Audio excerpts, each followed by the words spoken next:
जिनके श्रवण समुद्र समाना, कथा तुम्हारी सुभग नाना।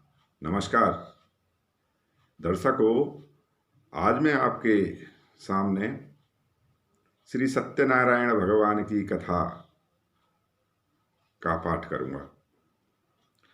वैसे तो मैं कोई और वीडियो बनाना चाह रहा था, लेकिन कल ही हमारे भागवत चरणानुरागी एक मिलने वाले हैं, उनका फ़ोन आया कि आप कथा पर वीडियो बना दीजिए। तो मैंने उनसे आग्रह किया कि आप कथा तो आप पंडित जी को बुला करके सुन लीजिएगा, ठाकुर जी का अभिषेक भी हो जाएगा, हवन यज्ञ आदि सभी विधि पूर्वक हो जाएंगे। लेकिन वो कहने लगे कि इतना समय तो होता नहीं है, साल में एक आध बारी कथा करा सकते हैं, तो आप वीडियो बना दो जिससे जब चाहें जब सुन तो सकते हैं। तो मैंने यही सोचा कि आज कथा का वीडियो बनाया जाए। और मैं भगवान से प्रार्थना करूंगा कि जो भी मैंने संतों से और गुरुजनों से जो भी मैंने प्रसादी ग्रहण की है और जो इस वीडियो के माध्यम से मैं आप लोगों तक पहुंचाऊंगा, और जो लोग इस वीडियो को देखेंगे और सुनेंगे, उनका घर धन धान्य से परिपूर्ण रहे, ऐसी मेरी कामना और मुझे पूरा विश्वास है। तो आइए प्रार्थना करते हैं भगवान से।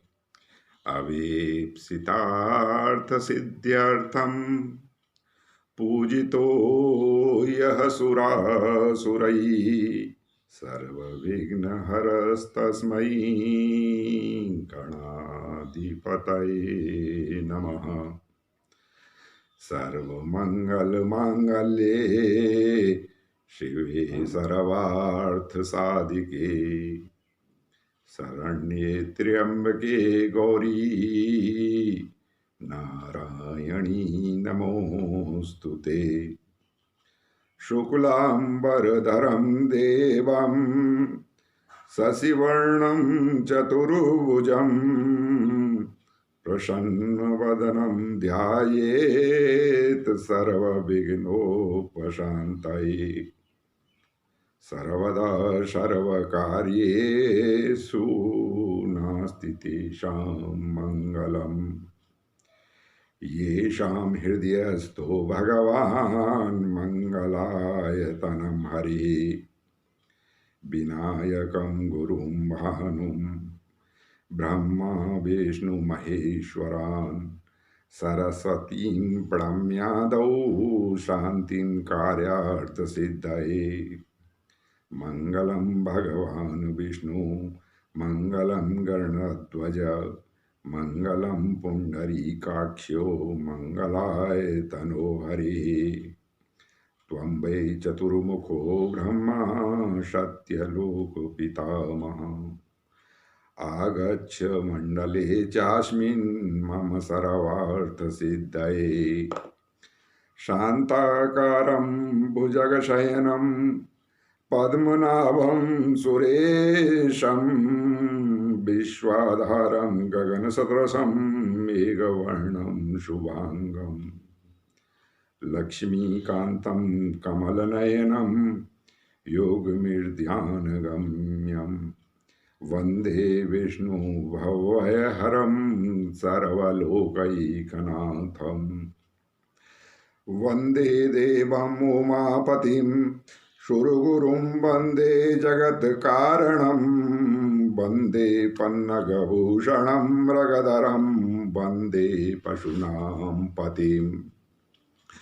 वन्दे सूर्यशशाङ्कवाहिननयनं मुकुन्दप्रियं वन्दे भक्तजनाश्रयं च वरदं वन्दे शिवं शङ्करं त्र्यम्बकं यजामहे सुगन्धिं पुष्टिवर्धनम् उर्वारुकमिव वन्दनात् मृत्युर्मुक्ष्यमामृतात् दुर्गे स्मृता हरषि भीतिमिशेषजन्तो स्वस्थय्य स्मृता मतमतीव शुभां ददासि दारिद्र्य दुःखभयहारिणिका त्वदन्या सर्वोपकार करणाय सदा दृचित्ता शुक्लां ब्रह्म विचारसार परं माद्यां जगत व्यापिनी वीणा पुस्तक धारणीं भयदां जाड्यान्धकारापहां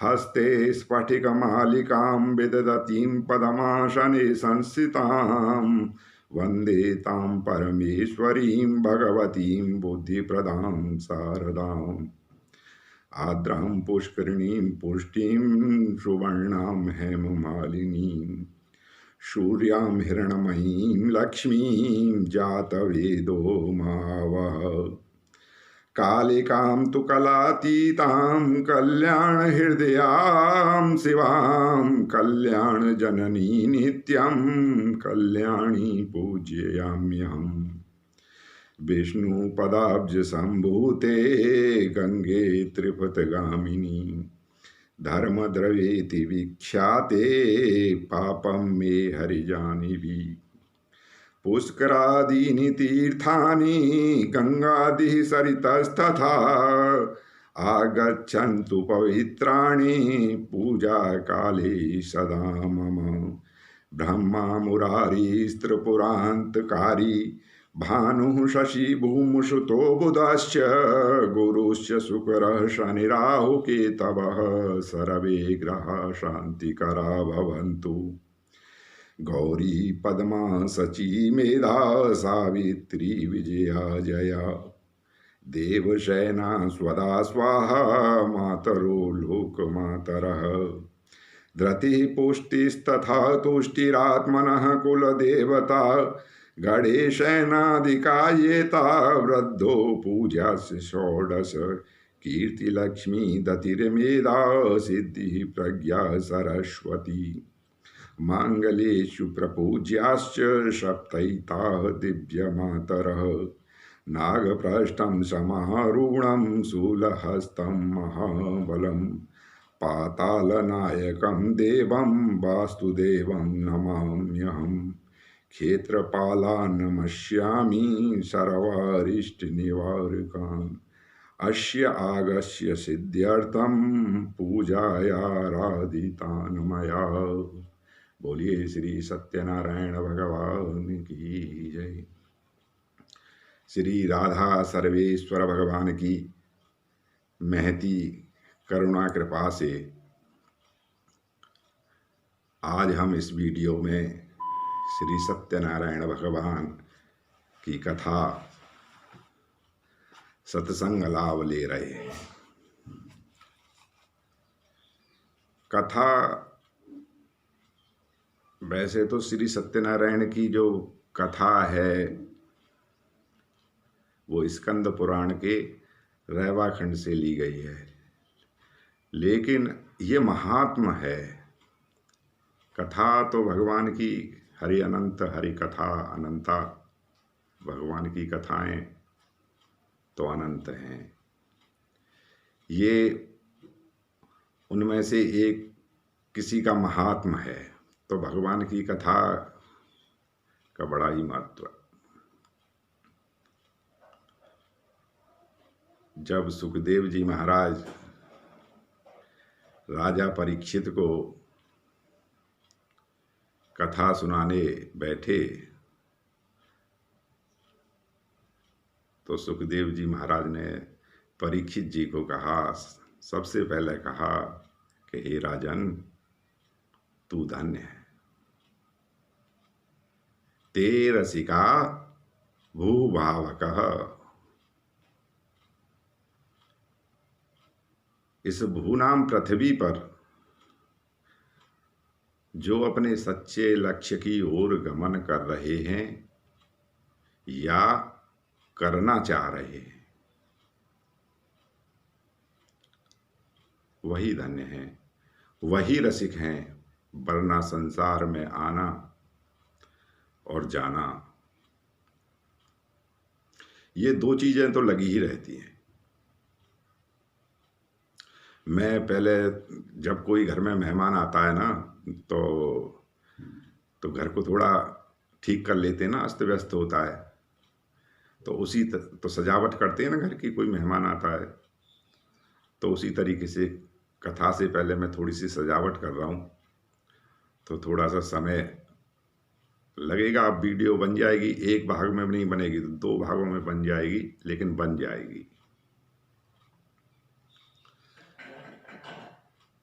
तो सुखदेव जी महाराज कह रहे हैं परीक्षित से कि राजन तू धन्य है, तू रसिक है, वरना संसार में आना और जाना। और क्यों रसिक है, क्यों तू धन्य है? तू कथा सुन रहा है भगवान की, भगवान की कथा सुन रहा है, इसीलिए तू धन्य है। वरना संसार में आना और जाना, ये 2 चीजें ही लगी रहती हैं। आएगा जीव और जाएगा जीव।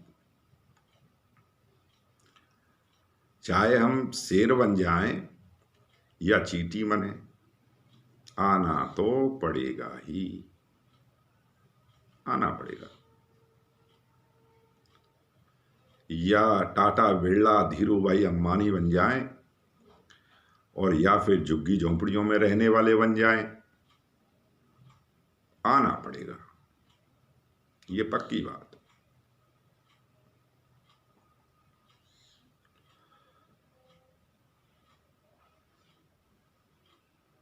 शंकराचार्य जी महाराज ने लिखा, पुनरपि जननम पुनरपि मरणम पुनरपि जननी जठरे शयनम शयनम क्रीडार्थम धातुर्गणितम कर्म गमाहु। ये कर्मों का इतना प्रगाढ़ बंधन है, आना पड़ेगा। अब जब जीव आएगा तो शुरू से ही उसको कष्ट शुरू हो जाएंगे। कष्ट उसको शुरू से ही मिलने शुरू हो जाएंगे।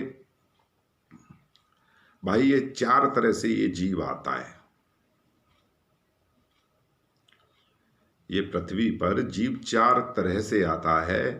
एक तो होता है जरायुत, जो जेड़ से पैदा होने वाले। दूसरा होता है अंडज, अंडे के द्वारा पैदा होने वाले। तीसरा प्रकार है स्वेदज। स्वेदज को गंदगी को कहते हैं, गंदगी से पैदा होने वाले जीव। और चौथा प्रकार है उद्भिज,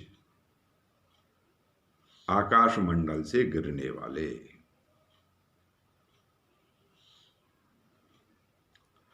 अब चारों ही प्रकार से आना कष्टदायी है। भाई जेड़ से पैदा होने वाले हम आप लोग हो गए, जो जेड़ से पैदा होते 9 महीने मां की गर्भ में पड़े रहते। यहां पर हमें जरा सी दुर्गंध आने लग जाए तो अपनी नाक पर हाथ रख लेंगे। वहां मलमूत्र की कोठरी में ये जीव पड़ा रहता है, वहां पर नाक पे हाथ नहीं रख सकता, कष्टदायी है। दूसरा प्रकार अंडज, अंडे के द्वारा पैदा होने वाले। अंडे में न हवा जा सकती, न जल जा सकता, यानी अंडे में कोई चीज अंदर जा ही नहीं सकती। हम आप लोग तो जब घर बनाते हैं तो यहाँ भी खिड़कियां लगा दो, यहाँ वेंटिलेटर लगा दो, यहाँ ये कर दो, यहाँ वो कर दो, हवा आएगी, धूप आएगी। लेकिन अंडे में अंदर कुछ नहीं जा सकता, कष्टदायी है। तीसरा प्रकार स्वेदज, गंदगी से पैदा होने वाले। गंदगी से पैदा होने वाले जीव जिससे पैदा होते हैं उसी को खाने लगते हैं। कष्टदायी है। चौथा प्रकार उद्भिज, आकाशमंडल से गिरने वाले। अब हम आप लोग तो जरा सा पैर मुड़ जाए सीढ़ियों से तो उसी समय प्लास्टर चढ़ जाएगा, वो तो आकाशमंडल से गिरते हैं। तो कष्टदायी है। ये चारों ही प्रकार से आना कष्टदायी है। तो शंकराचार्य जी से पूछा, आदि शंकराचार्य जी भगवान से पूछा फिर इसका उपाय क्या है। तो उन्होंने कहा भज गोविंदम, भज गोविंदम, गोविंदम भज मूढ़मते। तू गोविंद को भज, तू गोविंद को भज। अब गोविंद को भज, भज भज धातु है संस्कृत में जिसके माने हैं सेवायाम, भजन। भारी मथें नहीं होए घृत, सिकता ते वरु तेल, बिन भजनन खोवहीं श्रम, यह सिद्धांत अपेल। अपेल कहते हैं जिसे कोई चैलेंज करने वाला ही नहीं है, न हुआ था और न आगे होगा और न है। अपेल। बारी मथें नहीं होए घृत। बारी कहते हैं पानी को। पानी को आप मथते रहो, हम मथते रहें और हम मरने लगे हैं तो अपने बच्चों से कह जाएं कि मथते रहना, और बच्चे अपने बच्चों से कह जाएं कि मथते रहना, तो क्या होगा। बारी मथें नहीं होए घृत। पानी को मथने से कहीं घी नहीं निकल सकता।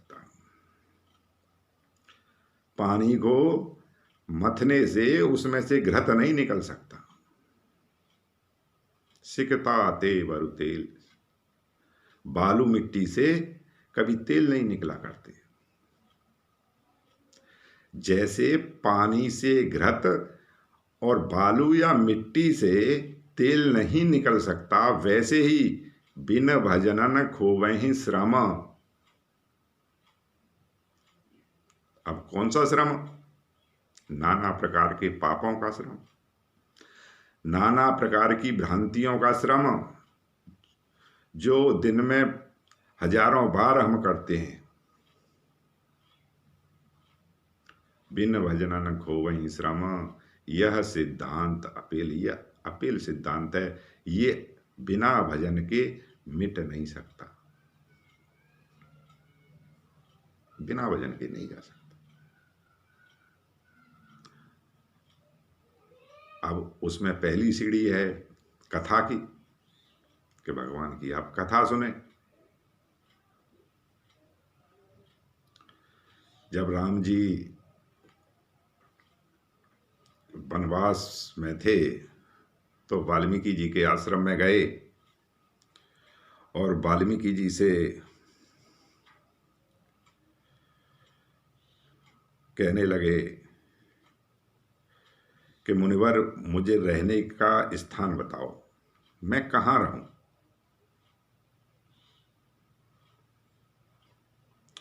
तो वाल्मीकि जी एक बार ही तो सकुचा गए कि क्या इन्होंने मुझसे पूछ लिया, क्या पूछ लिया। ये तो हर जगह है। वाल्मीकि जी ने राम जी से ही उल्टा प्रश्न कर दिया कि पहले तो तुम ये बताओ कि तुम कहाँ पे नहीं हो। पहले तो मेरे को तू ये बता कि तू कहाँ नहीं है, तू तो हर जगह है। तू मुझे कोई ऐसी जगह बता जहां तू न हो तो मैं तेरे को बता दूं कि तू वहां जाके रह ले। लेकिन उन्होंने फिर कहा कि अगर तैने मेरे से पूछा ही है तो फिर मैं तेरे को बताता हूं। सुनहु राम अब कहु निकेता, सुनहु राम अब कहु निकेता, जहाँ बसऊं सिय लखन समेता। आह, वाल्मीकि जी कह रहे हैं,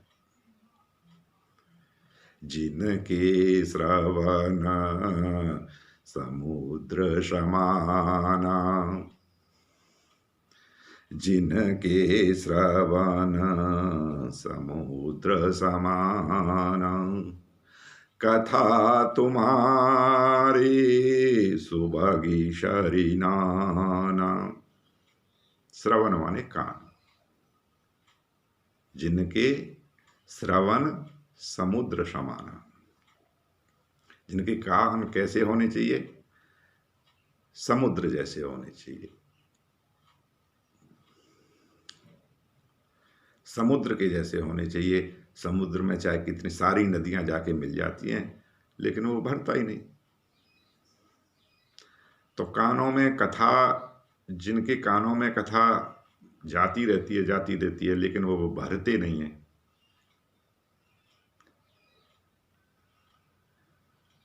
और क्या होता है?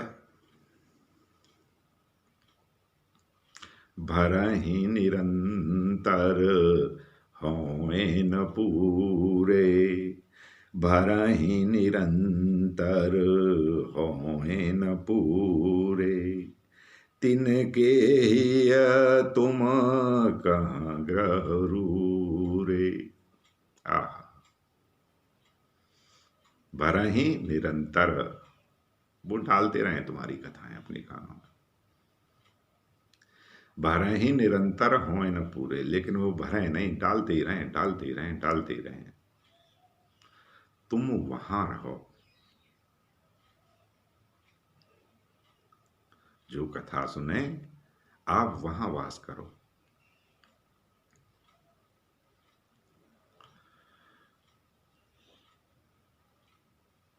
चलो आगे चलते हैं कथा में। थोड़ी कथा नहीं, वीडियो काफी बन जाएंगी, तो कथा में चलते हैं।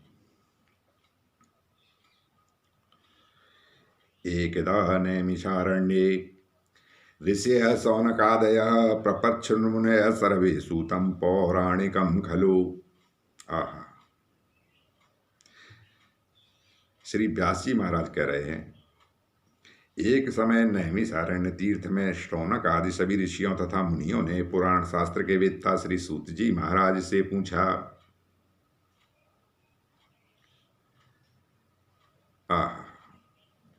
ऋषि पूछ रहे हैं, व्रतेन तपसा किं वा प्राप्यते वांछितं फलं तत्सर्वं श्रोतुमिच्छामः कथयस्व महामुने। महामुने, किस व्रत अथवा तपस्या से मनोवांछित फल प्राप्त होता है, उसे हम सब सुनना चाहते हैं। तो सूत जी कह रहे हैं, सूतोवाच नारदेनैव संप्रष्टो भगवान् कमलापतिः सुरसयथैवा तच्छृणुध्वं समाहिता। एकदा नारदो योगी परानुग्रह कांक्षया पर्यटन विविधान् लोकान् मृत्युलोकमुपागतः। ततो दृष्ट्वा जनान् सर्वान् नानाक्लेशमन्वितान् नानायोनिसमुत्पन्नान् क्लेश्यमानान् सुकर्मभिः केनोपायेन चेतेषां दुःखनाशो भवेत् ध्रुवम् इति संचिन्त्य मनसा विष्णुलोकं गतस्तदा। श्री सूत जी महाराज कह रहे हैं, इसी प्रकार देवऋषि नारद जी के द्वारा भी पूछे जाने पर भगवान कमलापति ने उनसे जैसा कहा था उसे कह रहा हूँ। आप लोग सावधान होकर सुने। एक समय योगी नारद जी लोगों के कल्याण की कामना से विविध लोकों में भ्रमण करते हुए मृत्यु लोक में आए और यहाँ उन्होंने अपने कर्म फल के अनुसार नाना योनियों में उत्पन्न सभी प्राणियों को अनेक प्रकार के क्लेश दुख भोगते हुए देखा तथा किस उपाय से इनके दुखों का सुनिश्चित रूप से नाश हो सकता है, ऐसा मन में विचार करके विष्णु लोक को गए। आहा, तो जब विष्णु लोक को गए नारद जी, तो क्या देखते हैं।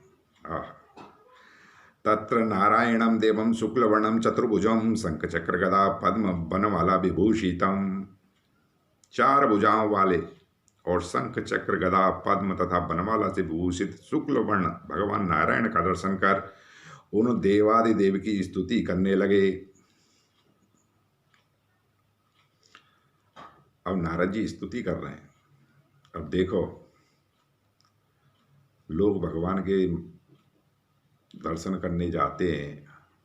हमारे यहाँ तो बिहारी जी हैं, लोग बिहारी जी दर्शन करने जाएं और घर से चले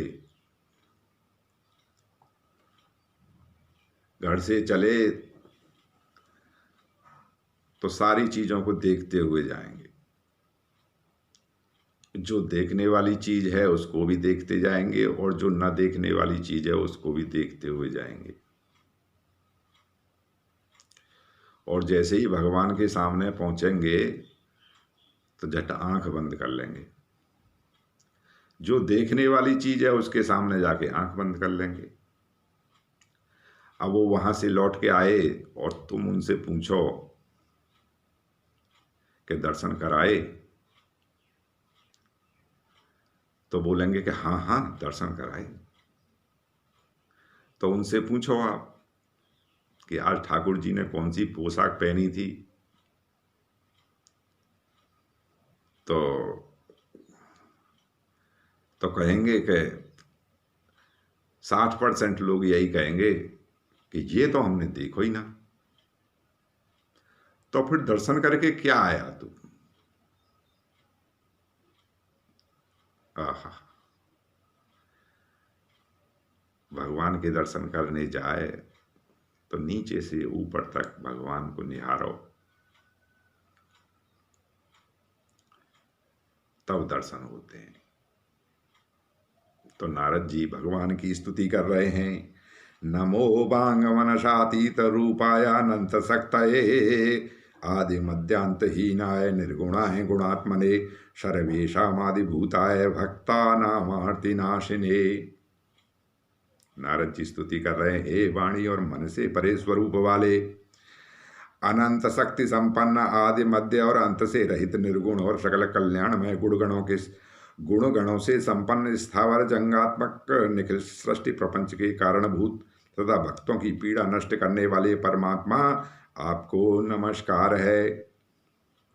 जब स्तुति सुनी भगवान ने तो भगवान कहने लगे, किमर्थमागतो असि त्वं किन्ते मनस वर्तते कथयस्व महाभाग तत्सर्वं कथयामि ते। भगवान पूछ रहे हैं नारद जी से, महाभाग आप किस प्रयोजन से यहाँ आए हैं, आपके मन में क्या है, कहिए, वह सब कुछ मैं आपको बताऊंगा।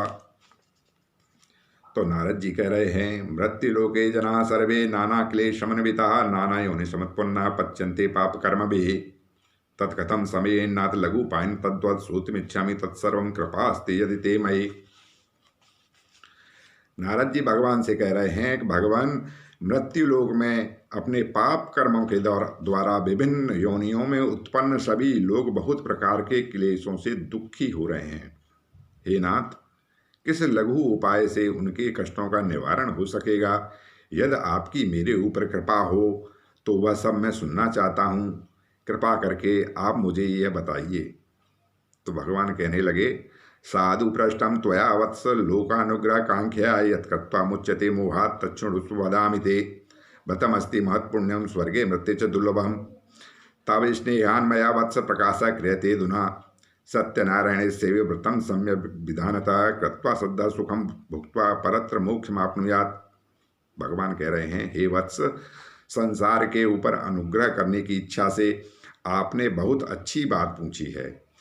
जिस व्रत के करने से प्राणी मोह से मुक्त हो जाता है उसे आपको बता रहा हूँ, ध्यान से सुने। स्वर्ग लोक और मृत्यु लोक में दुर्लभ भगवान सत्यनारायण का एक महान पुण्यप्रद व्रत है। आपके स्नेह के कारण इस समय मैं उसे कह रहा हूँ।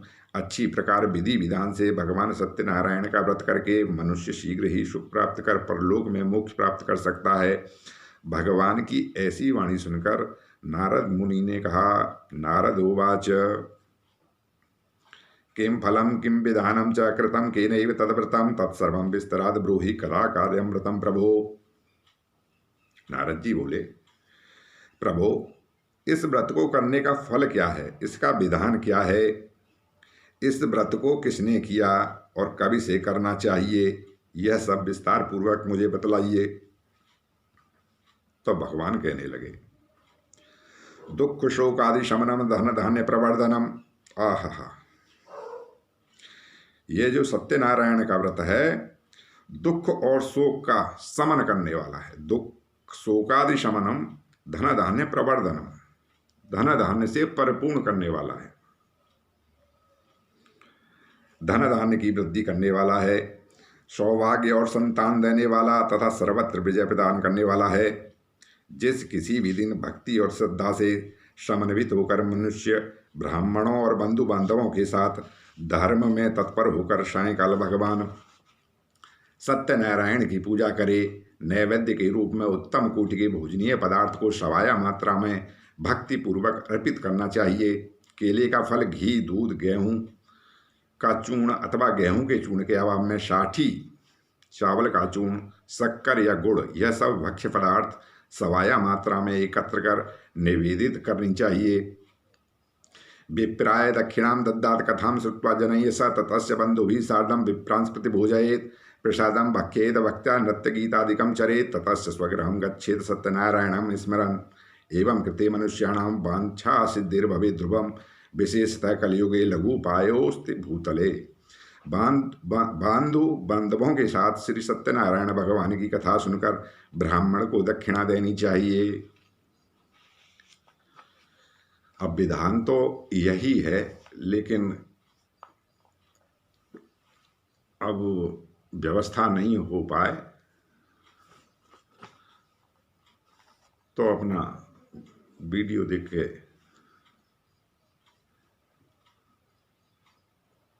काम चल जाएगा। और भगवान से मैं प्रार्थना करूं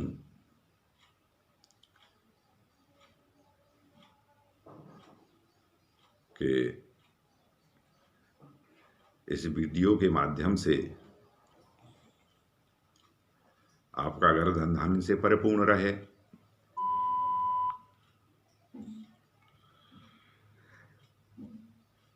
भक्ति पूर्वक प्रसाद ग्रहण करके नृत्य गीत आदि का आयोजन करना चाहिए। तदनंतर भगवान सत्यनारायण का स्मरण करते हुए अपने घर जाना चाहिए।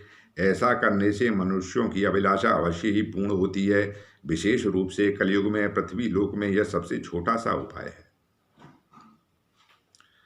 बोलिए श्री सत्यनारायण भगवान की जय। यहाँ पहला अध्याय विराम ले रहा है। हम आगे अब द्वितीय अध्याय की ओर चलेंगे। आज काफ़ी समय ले लिया हमने आपका इस वीडियो में, तो अब अगले वीडियो में हम आगे चलेंगे। राधे राधे।